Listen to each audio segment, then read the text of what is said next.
Hi, good afternoon. You're watching MF Corner. I'm Sumaira Abdi. Today on the show, we're going to talk about portfolio diversification and some of the things which people might be overlooking there with Mrin Agarwal of FinSafe India. Also, a little later on the show, we'll talk about the Supreme Court's, a word on Franklin Templeton case where they say no redemptions are currently allowed and that a meeting has to take place with unit holders. Mohit Gang will join us on that in a bit. But first, on the other side, just this morning, the Supreme Court has said that there would be no redemptions allowed in the Franklin Templeton case and that they have to meet with the unit holders soon. So Mohit Gang will join us in just a bit and we'll talk about what this means for investors and what is the way forward. Stay tuned.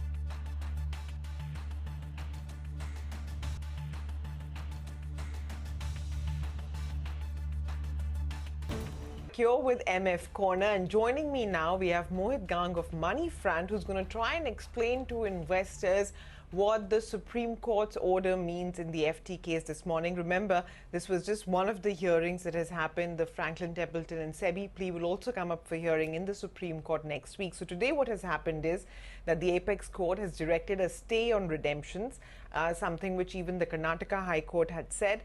And they have said that Franklin Templeton will have to meet with investors or unit holders rather to seek their consent and approval. So what does this mean? Mohit, my first question to you is that this approval, from the looks of it, to my mind appears as if it's the approval for the winding up itself. So is that the case? Is there a concern that the winding up itself may be reversed? Sumaira, so look, I think as of now, what comes out very clearly is that Supreme Court has stayed the redemption part of it. They've said that no redemptions to be allowed. Otherwise, the scheme would have got opened up on 7th of December. That was the cutoff deadline, actually. And Franklin was would have got forced to open up the scheme. And the whole fear out then was that there would have been a fire sale had the redemptions, had the schemes been open. And investors would have just jumped on to do redemptions, and Franklin couldn't have met that kind of liquidity pressure. So the salvage in this entire thing is that Supreme Court has clearly said that no further redemptions to be allowed till the final judgment is out. So that's part number one. Part number two, in terms of whether it is winding up or not, that's still not clear, Sumera, and I think that will be clear next week. What Supreme Court also says is that they will have to go for unit holders approval. And what I understand after talking to few unconfirmed sources from Franklin is that now the unit holder approval will be in two stages, or it will comprise of two approvals. One, whether the unit holders want the scheme to be opened up or they want an orderly wind down. So that will be part number one. And part number two, obviously, which has been lurching for long, which is who should be the liquidator in case part number one gets answered in favor of winding down. So liquidator, whether be Deloitte or Kotak, they'll also be decided by a unit holders vote. But the first part, I think, will go for voting, which is whether the scheme should be opened for redemptions or should go for an orderly wind down. So that I think comes out clearly. Okay, so finally, what is it appears now that the entire event is inching towards is that the unit holders will have a say in what happens to their own investment. So far, what had happened in April was that the trustees had taken the decision to wind it down, and the unit holders were just notified about it. Of course, SEBI was in the know too. But Mohit, what do you make of the harsh comments against the market regulator? To me, it looks like it could perhaps have bearings on the mutual fund regulations itself. It could have, and Sumera, as you've rightly pointed out to your viewers time and again, that some SEBI measures have been implemented in terms of debt schemes, in terms of how they will be measured, what kind of portfolio measures have to be taken by fund managers now, disclosures, and SEBI has been coming up with quite a number of circulars of late on that front also.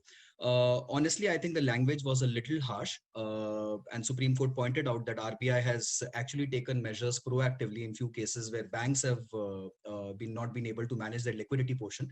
And even in the case of Franklin, this event was going on for fairly long when Franklin was jostling to manage the liquidity pressure.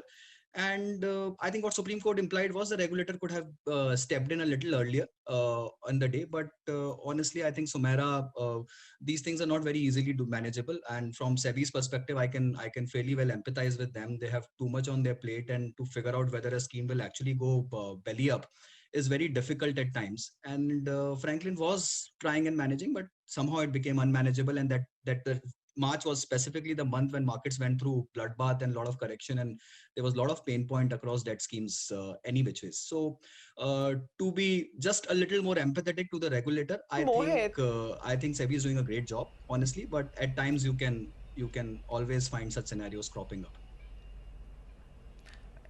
yeah, that's true, Mohit. But to be fair, if a limit of 20% has been assigned to borrowings by a mutual fund scheme and a mutual fund has taken permission for an extra 15%, I guess it's pretty good reason to see alarm bells ringing. And if the market regulator doesn't step in, who will? But anyway, that is not for us to question or debate on. Let's get back to the focus on investors. What would you recommend that in this meeting with Franklin Templeton, the unit holders would have a few choices, right? One, of course, is that do you want to proceed with liquidation? Now, if FT has told the court that we're going to prove that 95% of investors are in favor of liquidation because like you said, a distressed sale is going to yield nothing. You're going to get pennies to the dollar now.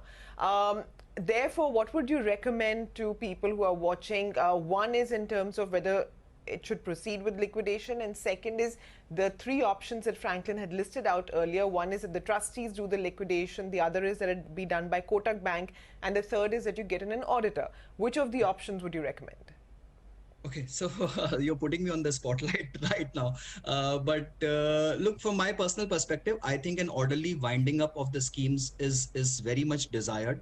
If you open up the schemes for redemption, trust me, there's going to be massive madness, and the schemes will have to see large amount of haircut, and perhaps it'll be a losing proposition for everyone involved, right? From Franklin to all the investors. I don't think so anyone will get what they richly and truly deserve out of this.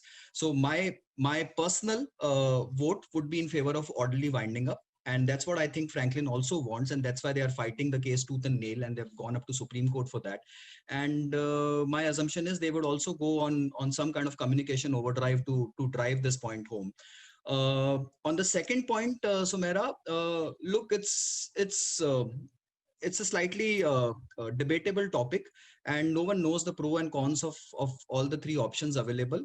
I would rather trust a Kotak Bank on this one, honestly, because auditors can have a very different perspective when they go for liquidation. They are mere accountants, or they're trying and doing a different kind of a job. Uh, again, going with the trustees is like again going back to the same hands who have managed the situation before, right? So I would rather avoid that scenario also. I would go for the third one, but again, in this one there is no hard and fast choice. I think people should take their own call after reading up the entire process and what will be followed thereafter. But my personal thing will be to go with Kotak Bank on that as a part of liquidation process. Okay, so as of now, just to keep our viewers in the loop, as of now, we've not heard from Franklin Templeton on what they've made of this judgment or how they hope to proceed with the meeting. We'll, of course, keep you updated on that. But for now, all we know is that for the moment, for the time being, no redemptions are going to be allowed. And there will be a meeting that the Supreme Court has directed that Franklin Templeton undertake with the unit holders, which should be soonish, I'm guessing. If I have to take a guess, I guess in the next 1 week to 10 days maximum, this meeting should take place. But anyway, Mohit, to wind down, even if an orderly liquidation is to take place, because Franklin already has collected about 6,000 odd crores, right? If the rest of it was to go in for an orderly liquidation, what's the kind of timeline that you have assessed?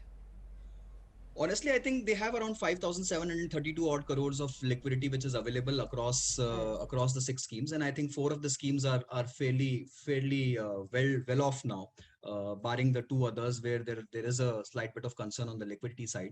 My sense is, given the timelines which Franklin keeps presenting time and again, I think it will take another year and a half to 2 years minimum for the entire portfolio of all the six schemes to be wound out completely. I don't think so. It can be rushed up and it can be done in a hurried manner, though markets can change dramatically in favor and things can be expedited. But my timeline would be 1.5 to 2 years minimum, Sumera, for the complete wound down process. But 70% of the proceeds should ideally come within a year or so. Mohit, thanks very much for advising our viewers. And really, an orderly exit is perhaps the best way to, in this situation, yield the maximum, output. Mohit, thanks again. We'll wind down on MF Corner. Do stay tuned. The news continues on CNBC TV 18.